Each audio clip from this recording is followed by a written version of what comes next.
Buenas tardes, creo que son las 9:05. Haré la promesa que hacemos todos los profesores y que no cumplimos, de hablar brevemente, ¿no? Como decía Fidel. Intentaré, de manera resumida, comentar algunas cosas que no han salido todavía a colación, después de las brillantes intervenciones de mis compañeros y amigos Manolo y Sergio. Ponía hoy en el Facebook que a veces es más complicado jugar en casa que jugar afuera, ¿no? Porque, claro, el reto de las miradas cómplices y de los amigos que te están viendo y te están examinando. Lo primero que quiero decir, que no se me olvide, es que esto es una obra colectiva, fruto del compañerismo y de la generosidad de mis amigos y colegas, que yo he tenido la suerte de liderar, pero que yo no podría haber hecho solo. ¿Por qué no podría haber hecho solo? Como bien ha dicho Sergio, estamos prácticamente ante la punta del iceberg. Hay mucho todavía que investigar, hay mucha tela que cortar. El libro es un libro denso y largo, de unas 500 páginas, pero hay muchas más cuestiones que no hemos podido investigar. Y es por eso, Sergio y yo, conscientes de que esto tenía muchas perspectivas, tenía muchas patas, es que acudimos a otros colegas que podían ir cubriendo esas perspectivas. Pero el libro y el proyecto no se agota aquí. Es más, ahora estamos trabajando en un congreso internacional que está relacionado porque va sobre los usos del agua a lo largo de la historia. Y en definitiva esto es lo que nos tiene aquí hoy, nos trae aquí hoy. Quería también comentar un par de anécdotas que creo que son bastante telling, ¿no? Que dicen en inglés. Es decir, muy significativas, ¿no? ¿Por qué nos aventuramos con este proyecto, además de Sueños Rotos? En 2011 yo estaba en un pueblo de León, en La Bañeza, y fui a comprar al comercio local de ultramarino, que sería equivalente a Alimentación Mari Carmen, aquí en Santa Marta, pero en La Bañeza. Entonces, en esa compra, en el pueblo de La Bañeza, el señor tendero, lógicamente, pues descubre que no soy de allí por el acento y me dice: ¿de dónde eres? Y digo: de Badajoz. Bueno, parecía que le había dicho, no sé, algo muy ilusionante, se le pusieron los ojos fuera de órbita diciendo: ¡ah, Badajoz! Allá fue mi padre, en autobús. Claro, imaginaros un paisano de La Bañeza en los años 50-60 yendo desde León hasta Badajoz a ver esas maravillas del plan. Todo aquello me generó bastante curiosidad, ¿no? De, bueno, ¿y esto por qué se ha proyectado tanto? ¿Por qué se ha intentado publicitar tanto? Y la segunda anécdota es que, trabajando en Washington, como sabéis, he estado bastantes años trabajando allí, en los archivos nacionales aparece un dossier que es el Plan Badajoz. Digo, pero bueno, ¿y qué tienen que ver los americanos con el Plan Badajoz? Claro, cuando he contado esto en alguna entrevista, ahora lo detallaré en alguna diapositiva, pues efectivamente hay una conexión muy clara entre el Plan Badajoz y los americanos. Y con esas dos anécdotas,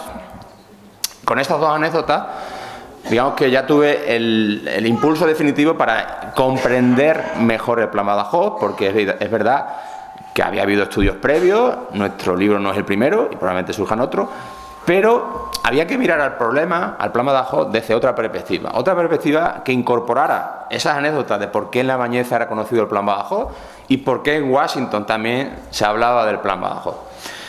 Muy brevemente, el contexto geopolítico que tienen ahí de cuando se produce la conexión entre Estados Unidos y España en 1953, después de la Guerra Civil y en el comienzo de la Guerra Fría.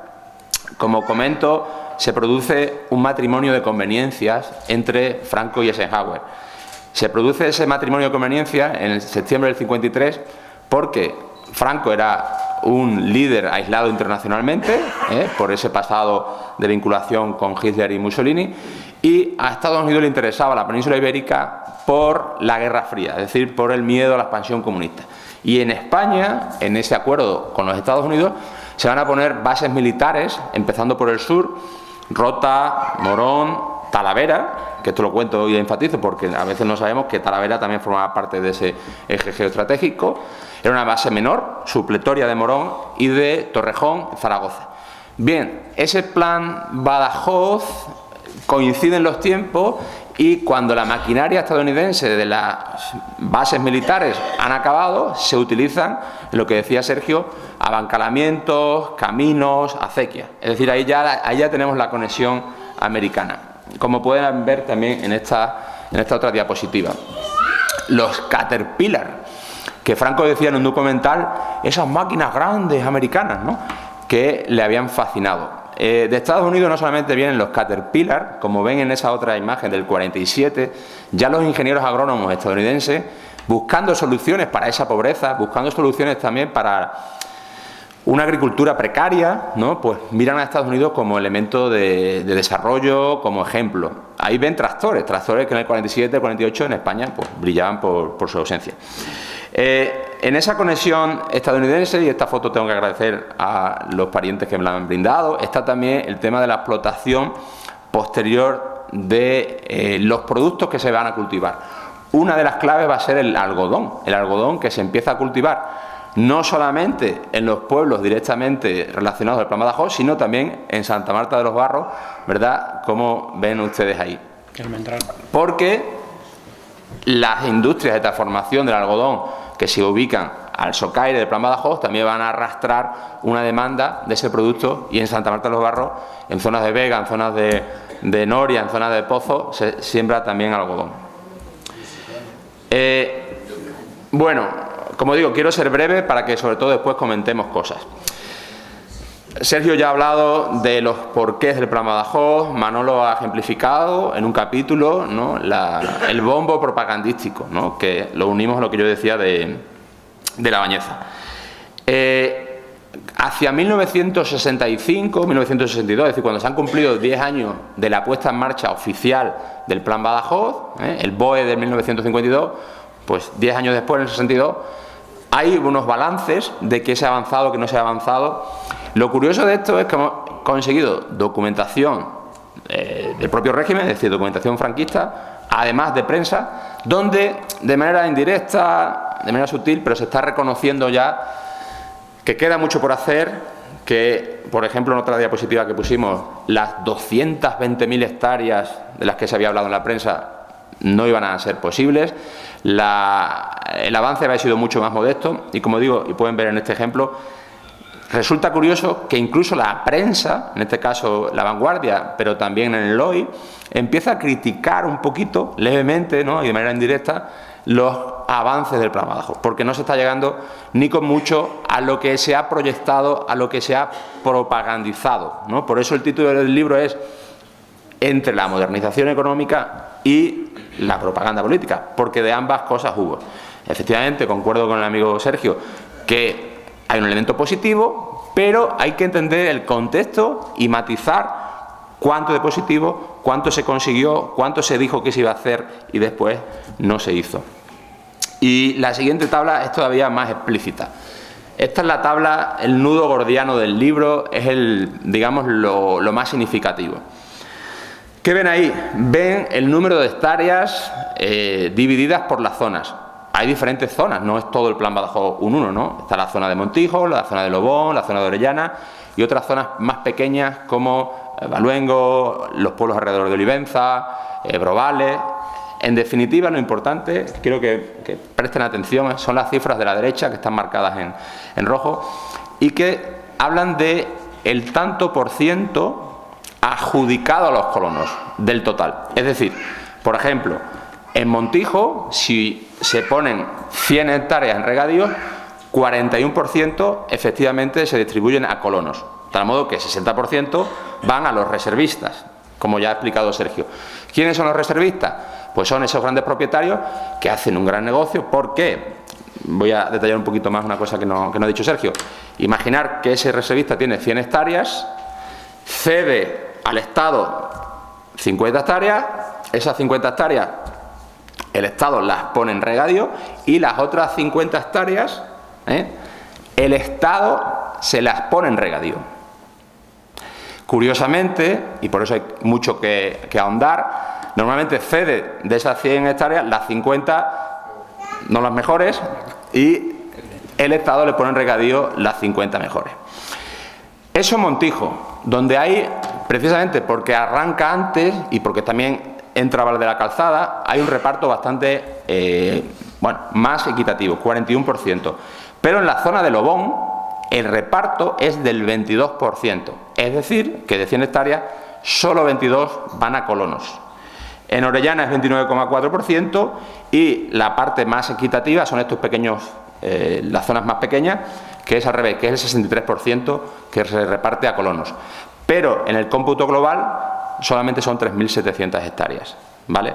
Estas son cifras que a lo mejor son más difíciles de digerir, no sé si lo he explicado del todo bien, pero en definitiva, de todo el plan Badajoz hay que ir desglosando, hay que ir viendo prácticamente caso a caso, porque también hay muchas paradojas, ¿no? Hay pueblos donde, por la calidad de las tierras, por el reparto más equitativo, se fija población y no hay emigración.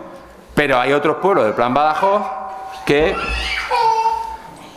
se suman a la terrible sangría poblacional que sufre Badajoz, que sufre Cáceres, en realidad que sufre lo que ahora se llama la España vaciada, o la España que vaciaron, porque Badajoz y Cáceres no son las provincias que más sangría poblacional sufren, son en Castilla y León, son en Guadalajara, las que tienen unas cifras más grandes, pero en definitiva quiero que se fijen aquí en esta gráfica, que es la gráfica, los datos oficiales del INE.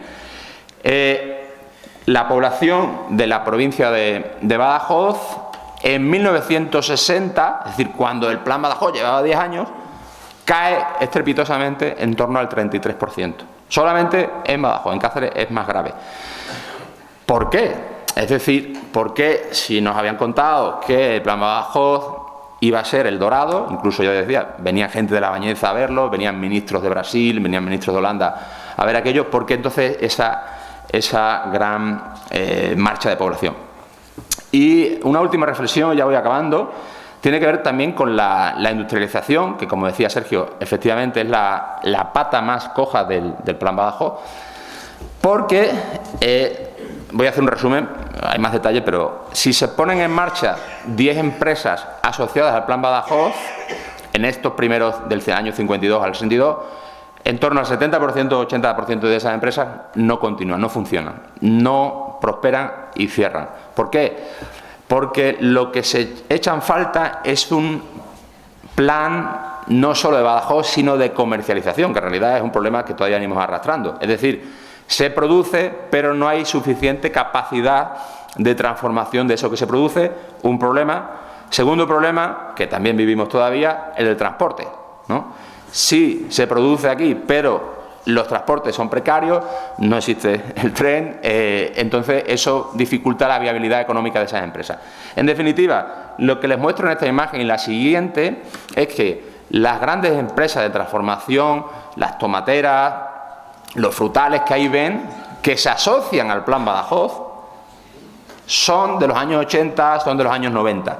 Solamente 3 o 4 en el total de las empresas actuales son efectivamente del periodo del plan Badajoz. Lo ven aquí mejor en esta gráfica, que es una gráfica temporal, ¿no? Arrancamos en el 59 y ven que del 75 para abajo son esas 4 pocas que sí continúan, pero el resto y la mayoría, las más potentes, son de un periodo mucho más tardío, a partir, como decía, de los años 80 a los años 90. Asociada, y esto lo anunciaba ya Sergio, asociada a otros pantanos, a otros planes de regadío, a una situación muy diferente. Es decir, por ejemplo, cuando se habla de la capacidad de agua embalsada en Extremadura, un año tan seco como el actual, claro, el gran salto cuantitativo se produce en los 90. Se produce en los 90 con La Serena, con Alange, es decir, con una serie de regadíos y de planes más tardíos, pero que en el imaginario colectivo se asocian a los pantanos de Franco. Como decía, uno sí, un porcentaje bastante elevado no. Y por eso nosotros como investigadores, como científicos sociales, pues tenemos que poner los puntos en las IES, ¿no? Analizar lo que de positivo hubo y también poner la lupa en las sombras, en los claroscuros y lo que no funcionó tan bien.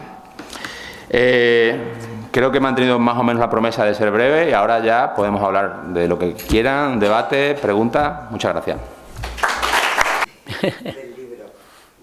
Manolo ha dicho hace un momento que en plena pandemia este libro recibió el premio Arturo Barea a la investigación científica que organiza la Diputación de Badajoz. Soy testigo de hasta qué punto se presentan obras de muchísima enjundia, auténticas tesis doctorales, en fin, trabajos de muchísima profundidad, hasta el punto de que no siempre los miembros del jurado, entre los cuales me encuentro, por eso conozco estos intríngulis, no siempre se ponen de acuerdo, a veces ganan, bueno, por mayoría, el premio lo ha obtenido por mayoría, y he de decir, y con muchísimo orgullo, que nada más llegar el jurado, cada uno con su propuesta, fue absolutamente unánime, pero unánime, absolutamente la propuesta de este libro. No siempre la unanimidad es tan fácil. Así que yo luego, cuando el profesor Moradiellos la aplica y de repente dice Francisco Rodríguez Jiménez, no lo pude remediar, y Manolo, digo, ¡ay, chiqui! Perdón. Luego digo, ¡ay, Paco! Pero me salió.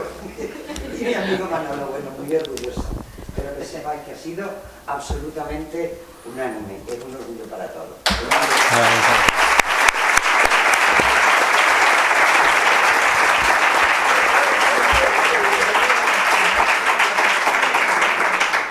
Muchas gracias, Isabel, por tus amables palabras, y también, bueno, nos lo comunicó también otro amigo nuestro, que es José María Lama, que también está en el jurado.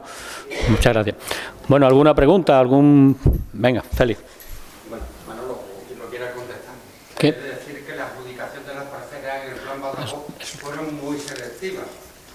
Veían antecedentes, eran republicanos, habían estado en cualquier tipo. Esas personas automáticamente no entraban en esa adjudicación. Me gustaría si eso procesaréis un poco.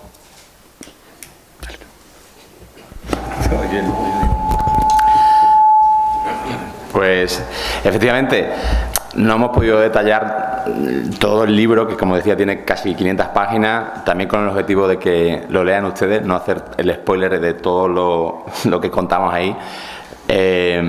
La selección tiene un elemento ideológico claro, porque, claro, la gente que ha sido represaliada, mucha ha huido, y la que se ha quedado no va a contar con el plácet, que tienen que tener dos plácet, normalmente el sacerdote y el alcalde, para poder concurrir.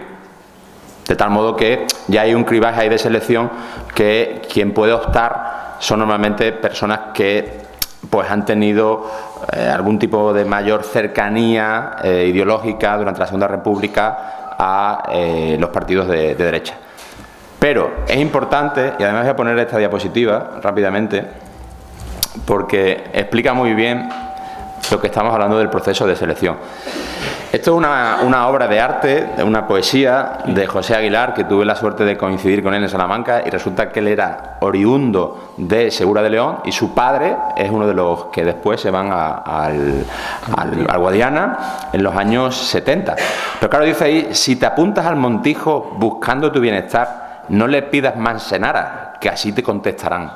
Los que van al Montijo en mi finca no entran más, como si irse al Montijo fuese un acto criminal. ¿De qué nos está hablando esta pequeña poesía? Estamos hablando antes del Plan Badajoz, esto también no nos ha dado tiempo a detallarlo. Se habla de Plan Badajoz, por ejemplo, en Mar de la Calzada. No es Plan Badajoz técnicamente, porque empieza antes. Tampoco lo que ha hablado Manolo de las obras del Canal de Montijo son Plan Badajoz. Técnicamente el Plan Badajoz empieza en el 52, aunque hay actuaciones previas y hay actuaciones posteriores. Pero con esta frase de lo que está hablando es que en muchos pueblos, como Segura de León, hay un elemento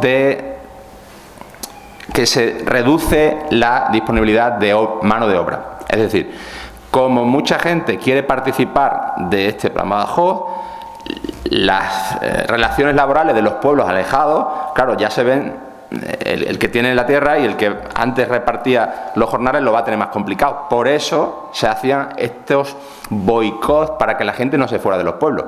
Eso pasa en algunos sitios, pero en otros, que también tenemos testimonio, la gente inicialmente no quiere ir voluntariamente. ¿Por qué no quiere ir voluntariamente? Porque ya desde los años 40, Valle de la Calzada se inaugura en el 48, se cuentan, ¿no?, lo que allí está pasando. Claro, cuando llegan gente de Segura León, de Barcarrota, de Nogales, a Valle de la Calzada, no hay nada por hacer, inicialmente son barracones, aquello no era tan bonito como lo pintaban. Entonces tenemos muchos testimonios de muchos pueblos donde el alcalde tenía que, si no forzar, y animar a que la gente se apuntara, porque inicialmente no se sabía. Y también, otra cosa, nadie se va de su pueblo voluntariamente. Hay otro ejemplo. En los primeros años de todos los pueblos del Plan Badajoz, nadie se entierra allí. ¿Por qué? Porque al final la migración es desarraigo, la migración no es voluntaria del todo. Y cuento una anécdota última, en este sentido de los procesos de selección, que me contó a su vez Manuel Martín Lobo, que es un investigador, ingeniero que ha escrito mucho también sobre el Plan Badajoz, y me contaba la anécdota en un pueblo alrededor de Jerez, donde el alcalde tiene que citar a los que en teoría pueden ser candidatos en la plaza del pueblo, todos hombres alineados, pero nadie se decide a dar el último paso, el paso final para apuntarse. Y va el alcalde por detrás y le da un empujón a uno y dice: venga, que tú llevas para adelante. Esta anécdota da cuenta de esto que estamos comentando. No es tan fácil moverse de tu pueblo, uno, porque las distancias, la sensación también de desarraigo, que ya comentaba, y dos, porque se empieza a correr la voz de que aquello todavía está en una fase muy, muy precaria. No, yo muy brevemente sí quería añadir que luego en los años 60 el régimen el franquismo le encarga a un sociólogo que se llama Miguel Siguán, le encarga un estudio de a ver, pues eso, qué percepción tienen los colonos de si están a gusto, si están bien, ¿no? Poco les gustó porque intentaron esconder el informe, lo que les dijeron, es decir, que había mucho descontento, había muchísimo descontento. Y luego añadir que, claro, una cosa es el momento de la verdad en el que alguien se anima, o le animan, o le empujan, ¿no?, textualmente a que se vaya de colono. Pero claro, esa selección a la que tú te refieres es muy importante porque la aspiración del franquismo es crear un tipo de ciudadano de una determinada forma. Un ciudadano que esté contento con el régimen, que no se meta en política, el hijo de esto no se habla, el no te signifiques. Está buscando un tipo de ciudadano, que eso es lo que realmente... Llega un momento que el hablar de derechas, de izquierdas, con el franquismo de verdad no sirve. Es otra cosa, es otra cosa. La política es mala. Entonces, como es mala, no hay que hablar de ella. Y luego ya está todo lo demás. Entonces, se aspiraba también, con esos criterios de selección, a formar un colono, un ciudadano ideal. Pero luego, pues si se ven sobre todo los resultados en la transición, en los pueblos de colonización, en el Valle del Alagón, en el Valle del Tietar, en los pueblos del Plan Badajoz, pues se llevan unas sorpresas muy grandes porque no hay afinidad ideológica, ¿no? Todo lo contrario, ¿no? Bueno, ese es uno de los temas muchos pendientes. Si hay en Extremadura en torno a 50 pueblos, prácticamente cada pueblo daría para un libro, no a lo mejor tan extenso de 500 páginas, pero sí, porque lo que ha dicho Sergio es muy importante. A nosotros no nos cuadraban las piezas en el puzzle, porque hay pueblos que en la transición, en las primeras elecciones libres, democráticas de los ayuntamientos, en algunos pueblos sale el Partido Comunista. Claro, entonces no te cuadra con la hipótesis de los colonos que están más cercanos al franquismo, pero en otros pueblos sí. Entonces hay que ver prácticamente pueblo a pueblo, por lo que decía antes, de las dinámicas, de las circunstancias, de la calidad de la tierra, de cómo ha sido el reparto, de también si los propios pueblos han tenido una gestión mejor o peor. Es decir, claro, no se puede echar todas las culpas al régimen, no se puede echar todas las culpas a las cuestiones generales. Lo vemos en los pueblos de nuestro pueblo, ¿no? Pues hay pueblos que funcionan mejor y pueblos que funcionan peor, por una serie de razones de las personas que están al mando. Esto también pasaba entonces y eso nos permite entender por qué hay tanta, a veces, disparidad de percepciones sobre el Plan Badajoz por parte de los propios colonos. Pueblos, repito, que en las primeras elecciones del 79 votan muy a la izquierda, y otros pueblos que votan efectivamente más con consonancia con lo que se entiende era el Plan Badajoz a nivel sociológico. Aquí, por ejemplo, yo que he tocado el tema de la Vega Baja del Guadiana, fuimos propietarios de Tierra 5, fui a la aventura del agua y he hablado con mucha gente mayor, gente que me dieron las parcelas, ¿no?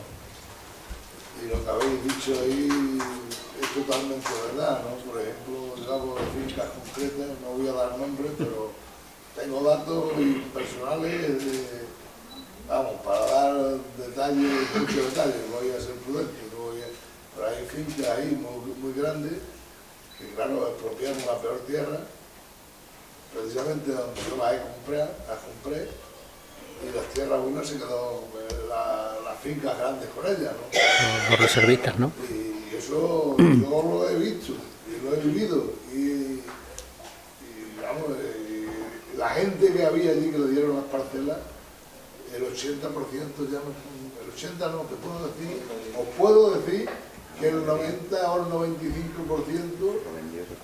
las han vendido todas, porque cuando empezaron a regar esas parcelas, hay dos tipos de parcelas, las buenas se riegan con gravedad y las más malas se riegan con presión.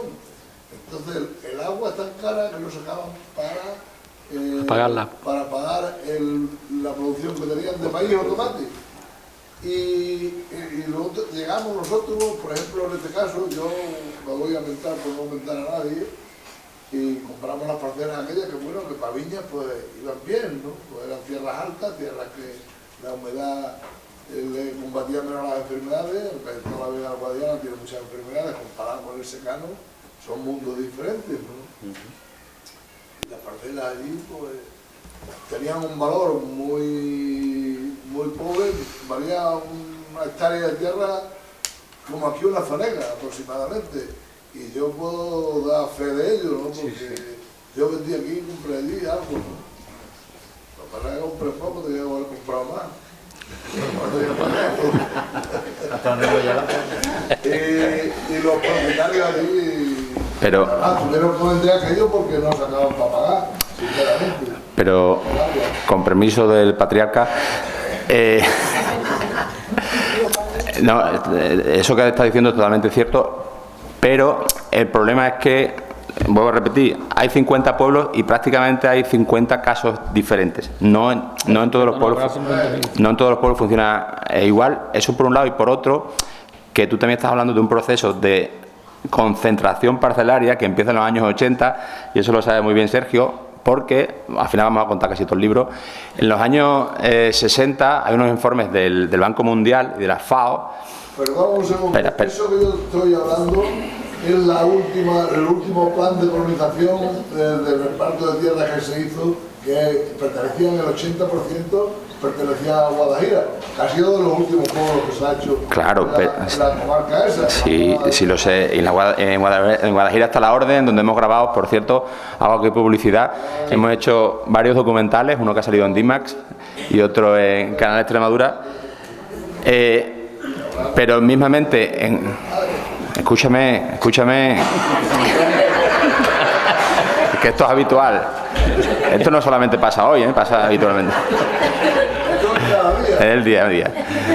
Entonces, mi padre está efectivamente hablando de Guadajira, donde se mezclan diferentes planes de colonización. Guadajira está al lado de Montijo, ya hay una parte del plan Montijo que es de los 40, hay una parte del plan Badajoz que arranca el 52 y hay una parte de los años 80. Entonces, hay que ver de qué estamos hablando de manera desglosada. Pero sí, es verdad que lo que se produce, ya con si lo quieres contar tú lo de la concentración parcelaria, bueno, lo cuento yo. Bueno, encontramos un informe que nos da la pista de los años 60 ¿eh? Que lo encontramos el informe entero. Entonces, ese informe de los años 60 le está diciendo, voy a hacer el resumen, ¿no?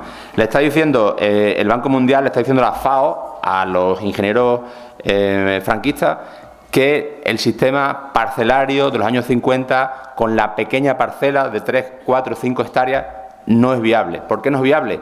Porque ya estamos en la mecanización de la agricultura. Esto está pasando en los años 60, cuando apenas está arrancando el Plan Badajoz. Claro, los ingenieros, los que tienen que tomar las decisiones, tienen ese informe, tienen los informes de la viabilidad económica, pero, estoy haciendo la versión simple, no pueden contar ahora al colono que es que esto ya no está siendo tan rentable, porque a lo que está tendiendo la agricultura es la concentración parcelaria. ¿Por qué? Porque si tú tienes una parcela de 3 hectáreas, no la vas a poder mecanizar, va a ser más difícil y, por tanto, va a bajar la productividad. Eso se sabe ya desde los años 60. Pero se mantiene un poco la idea medio propagandística de que sí es rentable. Y precisamente por esa bajada de productividad a finales de los años 60, algunos parceleros se ven abocados a vender, se ven abocados a marchar, que coincide con lo que yo señalaba antes de la migración de los años 60 a Madrid, Barcelona, País Vasco. Y los últimos repartos de tierra son las parcelas más grandes porque la tierra es más mala. Pero eso ya es otra cosa. Bien, yo ahora, no sé, ha hablado antes Paco de un documental. Pues ese documental, la verdad es que un consejo, una petición a quien corresponda, que está por aquí, que el documental se llama Hambre de Tierra, y abarca desde 1800 hasta la actualidad. Es un documental bastante largo, hecho por Producciones Mortimer, y en ellas intervienen aquí Sergio, interviene Paco, interviene nuestro amigo historiador Francisco Espinosa, interviene también José María Lama de Zafra, y luego Ricardo Robledo, y un hombre que ha fallecido, un escritor e historiador, Víctor Chamorro, que ha fallecido hace poco, y luego también Hortensia Méndez, en fin. Y el documental es largo, pero sería interesante que se pusiera aquí. No sé si ha sido ayer o ayer se ha estrenado, ayer se ha puesto en Badajoz. Se estrenó en la provincia de Cáceres. Y bueno, pues ahí va la piedra. A mí me gustaría compartir con vosotros un caso de la provincia de Cáceres que es muy rápido y lo vais a entender muy bien. Muchos de vosotros habéis estado en el Parque Güell de Barcelona, una familia Güell. La familia Güell, los antepasados, por así decirlo, se compran 25.000 hectáreas alrededor de Navalmoral de la Mata. De esas 25.000 hectáreas, el 80 o el 90% eran fincas de los pueblos que rodeaban Navalmoral de la Mata. ¿Vale? Os hablo de finales del siglo XIX, principios del siglo XX. Allí le encargan a un amigo de Gaudí que les haga un palacio en un pueblo que se llama El Toril, a lo mejor conocéis, es el Palacio de las Cabezas. En ese palacio es donde Franco y Don Juan se juntan para decidir que el chiquito de las regatas, el chiquito de San Sencho, estudie en España y pase por las 3 academias. Se decide allí. Al poco tiempo, esas fincas, como están donde se unen el Alagón y el Tietar, digamos, se las ponen en regadío, y el gran beneficiario es esta familia, no los colonos del Valle del Tietar, que hay unos cuantos también en toda esa zona. Pero es que para colmo, cuando se empiezan a conocer quiénes son los máximos perceptores que hay en Extremadura de la política agraria comunitaria, esta familia sigue apareciendo la primera, es la que más ayudas en su momento, cuando había ayudas para el tabaco todavía, la familia que más dinero ha recibido en Extremadura de ayudas de la política agraria comunitaria para eso. Ahí tenéis 200 años de historia resumidos en un minuto. Y esto es así, y sigue siendo así, desgraciadamente. Bueno, ¿alguien más por ahí? ¿Vale? Bueno. ¿Nos vamos? Bueno, ya está. Muchas gracias. A vosotros, Muchas gracias. Una cosa antes, lamentablemente, no sé, nada más que la Diputación solo ha mandado 7 libros. Entonces, estamos pendientes de que hagan otra edición.